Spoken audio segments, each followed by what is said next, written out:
All right, so I want to follow up on my last post for a couple of reasons. First of all, the my last post kind of got a little bit long. It was over 35 minutes, and I want to sum up where I started and where I ended, which was ultimately the effects of Tucker Carlson's exit on the stock market itself.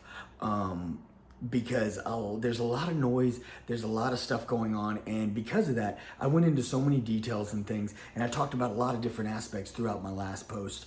And some people were kind of more interested in just that idea and what it is that his exit actually meant for Fox News as, an investing standpoint, because there's a lot of people there's a lot of people who want to invest in the stock market, and there's a lot of people who are investing in the stock market who don't fully understand what it is that all that fluctuation means, where that fluctuation comes from. As I've explained and expressed many times, the stock market is definitely a consumer-driven market. The numbers are driven by the consumers. It's the everyday average person, the consumers, who decide to buy in and sell on a whim. It's not the big investors, okay? And so with that being said, if you really break down what it is that his exit did on Fox's stock, it's honestly hard to break down. Let me explain why it's hard to break down. And the reason is because there's so much fluctuation, and you can say, you can easily always attribute things to variables that you don't know. So when you want to attribute a cause and effect based on variables that are unknown to you, then it's easy to get lost and say that there's a cause and effect that isn't really there. And that's what a lot of people did. With a lot of the different companies that have made odd marketing choices, which I got into that a little bit in my last video, with a lot of the odd marketing choices that different companies did, and the companies itself took a hit. Their stocks didn't take as big of a hit as some may have thought, and some of them actually did take a hit because the average everyday consumer who had invested in the company was quick to dump, and they were like, I'm out. Okay, so that had a fluctuation, that had a transition in the market. Now, the interesting thing about Fox News is that Tucker is incredibly popular. One of the most popular,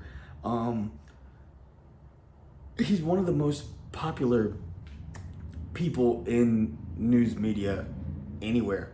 At least that's my opinion. In my opinion, he's one of the most popular across all the platforms. And with him being so incredibly popular, there's a lot of people who absolutely love him and adore him. And there was this thing on Twitter, and it became something that was trending everywhere on different platforms. And it was talking about how after his exit, he immediately posted a video on his Twitter account, and that Twitter got more views than all of the other networks combined. And that's true. He got like 71 million views, and there was like 59 million viewers on other news platforms. Okay, but the thing is what does that really mean? On those other viewing platforms, those are news shows that are 30 minutes, an hour long. His was a 2-minute clip.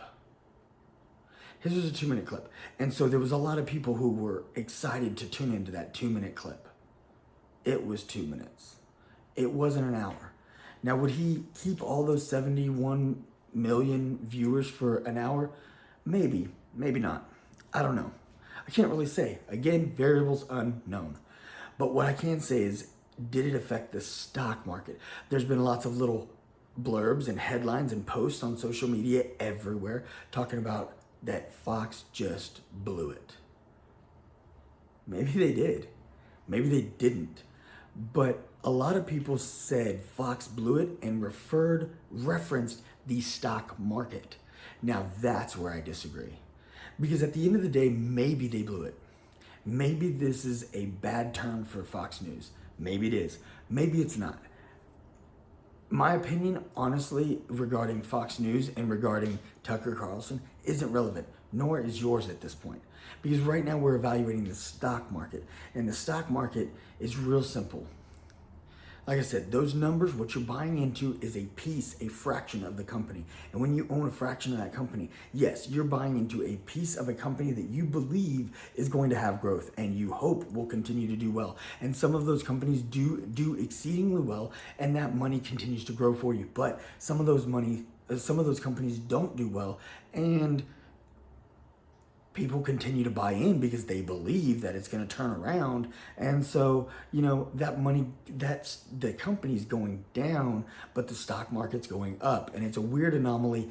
And again, that's why the stock market isn't driven by the investors. It's also not driven by the company's actual productivity. It's driven by the consumer, which especially in modern day. Now, see, back in the 80s and the 80s and 90s, that was definitely a big different thing. The stock market was much more driven by its company's growth and potential. You know what I'm saying? You're looking at the 70s, 80s, 90s. You're looking at a company that was like, okay, this company's on the brink of doing something great. It's going to get more investors. This thing's going to start rolling forward. Now you've got everybody, there's all these platforms. See, because back in the day you used to have to be with a brokerage or some kind of financial firm or something that you could actually buy into the stock market. Now you don't need all that anymore. Anybody and everybody can buy into the stock market. You can buy into the stock market right now with just a little app on your phone. You download it for free and you can start with $5 and start buying in the stock market. And so many people are doing this, and so many people are driven by social media because they've got a smartphone right at the, in the palm of their hand, and they trust that smartphone to be smart. It's not. It's not. It's a device that functions well and does all kinds of different things. That's what makes it smart. It's not intelligent. Okay? It's not. But people trust this phone. They trust this social media. They trust these little updates that pop up on their phone based on things they've been searching lately. Oh, well, they always follow Fox News, so therefore this little icon pops up. Ding, you've got an update. Guess what Fox did today? This isn't what dictates reality. It's what gets ratings. It's what gets clickbait.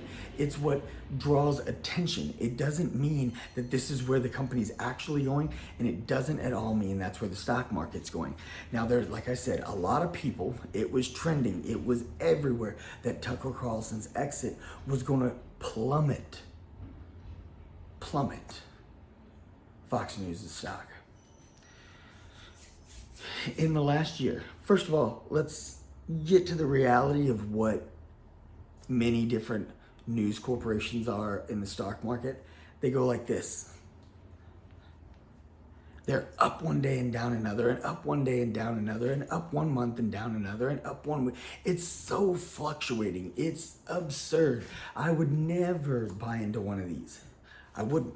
It's just, there's no, it's volatile, even though it's not considered volatile because it's consistent. See, it's consistently up and down, so it's just considered normal. Like if something like car companies tend to work on a, they have an arc, right? They have this pivot point where they might start to go down and they have a dip and then they go back up again. And it could be something that happened in the market. It could be something that happened in the economy. It could have been something that happened with this particular company that somebody was like, whoa, I'm taking a step back from this company. Or it could have been, there's lots of things that it could have been. But that's what typically happens with a car company. But so since that happens, when you see a car company that does this, it'll be considered volatile during that moment, during that time, during that span, because car companies don't do that. Same thing with medical companies or research companies. They don't do this. First, network companies do. Publicly traded networking companies are volatile. And because they're volatile, they're not considered volatile. It's considered the norm. So it's just acceptable and it's okay. That's why I would never buy into one. That's just my tip of the day. I wouldn't buy into one. Now, if you want to, go for it. Feel free. Maybe you'll make some money. I wouldn't. So, with Fox being one of those many companies that's constantly up and down, up and down, up and down. Do you know over the last year,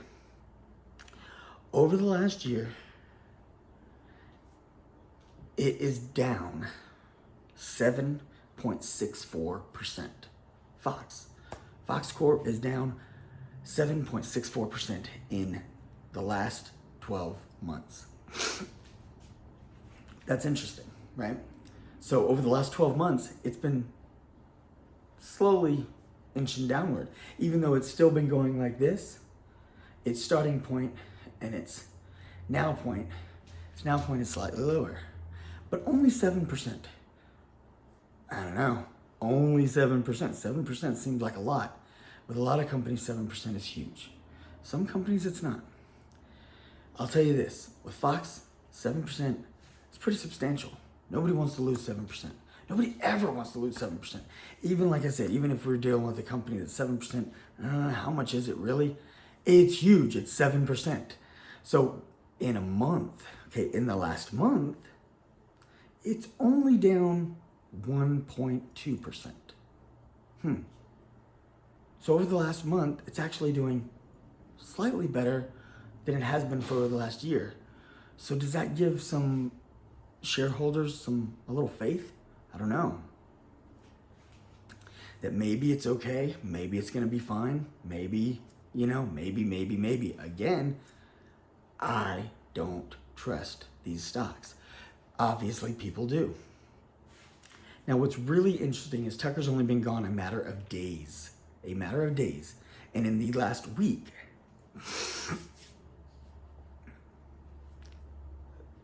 Fox Corp share prices is up 1.85%.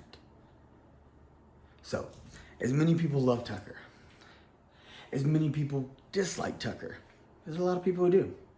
There's a lot of people who dislike him, and there's a lot of people who love him. And there's a lot of people who quickly went to social media and said, now that he's gone, I'll never watch Fox again. All right, you only watched Fox for Tucker. That's fine. I have no feelings about that.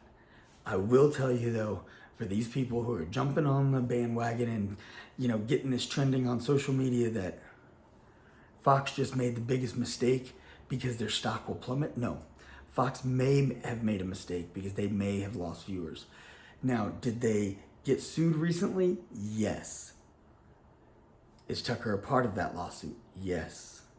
And because of that lawsuit, does the board have to take some kind of action so that way they can appease the many shareholders? Yes. Is Tucker just the one who's fallen on that grenade? Maybe. But again, he was specifically named in said lawsuit. So sometimes heads gotta roll. It's business. It's not personal. That's the thing. Too many people take this news stuff, this media stuff personally. When it comes to the stock market, if you're going to put your money into it, don't take it personally. Now, again, I never encourage anyone to put money into something they don't believe in. I never tell you, compromise your values and put your money in something because I believe it'll be profitable. No, I would never tell you to compromise who you are, moralistically, your values, anything like that. Definitely sleep good tonight knowing that you've put your money in a good place and that you fully believe and expect it to grow. But with that being said,